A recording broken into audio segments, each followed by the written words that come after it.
بسم اللہ الرحمن الرحیم۔ السلام علیکم۔ روزانہ واقعات سننے کے لیے اس چینل کو سبسکرائب کریں۔ زمانہ جاہلیت میں ذباب نامی ایک شخص بت پرست تھا۔ اس کو شکار کا بہت شوق تھا۔ ذباب کے بت کا نام کراس تھا۔ ایک بکرا کراس کے نام پر ذبح کر کے اس کا خون بت پر چڑھایا اور 10-12 عرض کی، آپ میں سب قدرت ہے، اپنی عنایت سے مجھے کوئی شکار عنایت فرمائیں۔ بت کے اندر سے آواز آئی، جاؤ تمہارے خیمے کے پاس ایک کتا ملے گا، اسے تم پال لو، وہ تمہارے لیے شکار پکڑے گا۔ بت کے منہ سے یہ کلام سنتے ہی ذباب نے خیمے کی طرف دوڑتے ہوئے آ کر دیکھا کہ ایک سیاہ کتا کھڑا ہے۔ ذباب نے اسے پکڑا تو وہ دم ہلاتا ہوا اس کے ساتھ ہو لیا۔ ذباب نے اس کتے کا نام حیاض رکھا۔ وہ رات دن شکار کھیلنے میں مصروف ہو گئے۔ کتا جو بھی جانور شکار کرتا، پھر وہ ذباب بت کے سامنے لا کر ذبح کرتے اور خون بت پر چڑھاتے اور گوشت مہمانوں کو کھلاتے اور خود بھی کھاتے۔ تھوڑے ہی عرصے میں اس کتے نے ذباب کو مالا مال کر دیا۔ دور دور سے مہمان آتے اور بت کے ذبیحے کو خوشی سے کھاتے، یہاں تک کہ حضور صلی اللہ علیہ وآلہ وسلم مبعوث ہوئے۔ جب اس کے مکان پر ہر روز مہمان آتے تھے تو ایک دن حسب معمول ایک شخص آیا اور کہا کہ آج نبی کریم صلی اللہ علیہ وآلہ وسلم سے قرآن سن کر آیا ہوں۔ جب اس مہمان نے سید المرسلین صلی اللہ علیہ وآلہ وسلم کی کچھ باتیں کی تو خلاف عادت وہ کتا بھی کان لگا کر باتیں سننے لگا۔ جب وہ شخص باتوں سے فارغ ہوا تو ذباب کتے کو جنگل میں شکار کے لیے لے گیا۔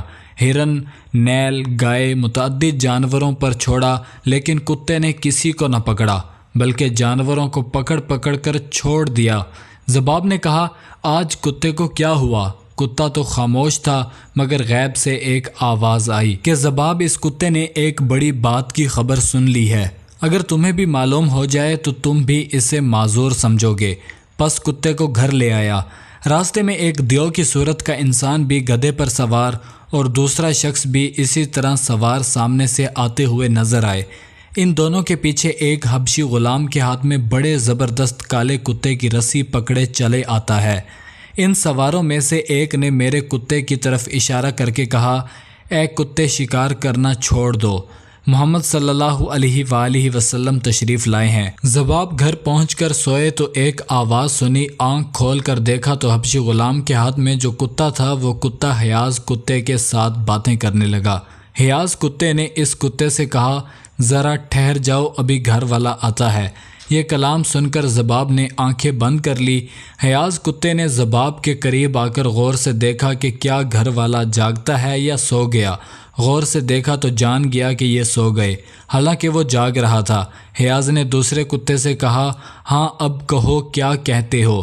گھر والا سو گیا ہے اور کوئی بھی ہماری باتیں نہیں سن رہا۔ کالے کتے نے کہا کہ تو نے وہ جو 2 سوار دیکھے، یہ دونوں بڑے قومی ہیکل والے جن تھے۔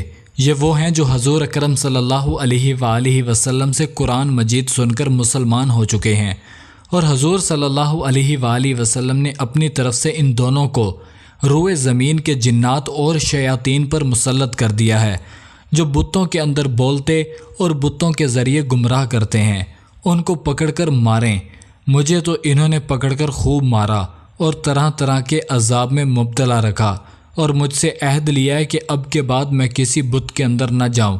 اے حیاض، میں ہندوستان کے جزیروں میں جانے کا ارادہ کر چکا ہوں، تیرا کیا ارادہ ہے؟ حیاض کتے نے، جو کہ وہ بھی دراصل جن تھا، کہا، جو آپ کی رضا میری بھی وہی رضا ہے۔ یہ کہہ کر دونوں بھاگ نکلے اور ایسے گم ہوئے کہ اب تک ان کا نام و نشان بھی نہیں ہے۔ صبح کو ذباب نے یہ سارا واقعہ اپنی قوم سے بیان کر کے کہا، میں تو مکہ معظمہ جا کر مسلمان ہوتا ہوں۔ قوم سے کہہ کر اور تو کچھ نہ کیا، لیکن علیحدہ ہو کر بت کو ٹکڑے ٹکڑے کر کے پھینک دیا اور سرور کونین صلی اللہ علیہ وآلہ وسلم کی بارگاہ میں حاضر ہوا۔ جب آپ صلی اللہ علیہ وآلہ وسلم نے اس کو دیکھا تو صحابہ سے فرمایا کہ یہ وہ شخص ہے جو ایک عجیب و غریب واقعہ دیکھ کر مسلمان ہو رہا ہے۔ مزید اسی طرح کی ویڈیوز دیکھنے کے لیے چینل کو ضرور سبسکرائب کریں۔